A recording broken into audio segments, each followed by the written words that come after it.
പതിവില്ലാതെ രാവിലെ എനിക്കൊരു കൊറിയർ വന്നിരുന്നു. ഞാൻ നോക്കിയപ്പോഴത്തേനും ആദ്യോഗിയുടെ എന്തൊരു പ്രൊഡക്റ്റാണ്. അപ്പം നമുക്കത് അൺബോക്സ് ചെയ്ത് നോക്കാം എന്താണ് അതിനകത്തുള്ളതെന്ന്.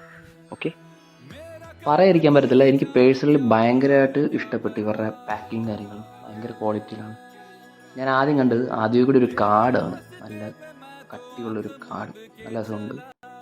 അത് കഴിഞ്ഞ് ഒരു പേപ്പറാണ് കിട്ടിയത്, ഒരു ഇൻസ്ട്രക്ഷൻ എന്തൊക്കെയാണെന്ന് തോന്നുന്നു. കന്നഡ, ഇംഗ്ലീഷ്, മലയാളം എല്ലാ ലാംഗ്വേജും ഉണ്ട്. പിന്നെ എനിക്ക് വായിക്കാൻ താല്പര്യമില്ലാത്തതുകൊണ്ട് നമുക്കത് മാറ്റി വെക്കാം. ഈ പാക്കറ്റ് ഉണ്ടോ, ഇതിനകത്ത് ഭസ്മം ഇവർ പാക്കറ്റിലാക്കിയിട്ട് വന്നേക്കാണ്. നമുക്ക് രുദ്രാക്ഷത്തിൽ റബ്ബ് ചെയ്തെടുക്കാൻ എനിക്ക് വേണ്ടി ആയിരിക്കണം. ഈ പാക്കറ്റിലാണ് രുദ്രാക്ഷം വരുന്നത്. 2 രുദ്രാക്ഷമാണ് ഇവരുടെ ഈ പാക്കറ്റിനകത്ത് വരുന്നത്. അതിനകത്ത് 2 ചെറിയ പാക്കറ്റ് ഉണ്ട്. അതെന്താണെന്നറിയാതെ ഞാൻ ജസ്റ്റ് തുറന്നു നോക്കിയപ്പോഴത്തേനും 2 ചരടും ഉണ്ട് അതിൻ്റെ കൂട്ടത്തിൽ. നമുക്കത് കോർത്ത് ഇടാനായിരിക്കണം. എനിക്ക് പേഴ്സണലി ഈ ഗിഫ്റ്റ് ഒരുപാട് ഇഷ്ടപ്പെട്ടു, ഭയങ്കര അടിപൊളിയാണ്. സോ ആദ്യോഗി, താങ്ക് യു.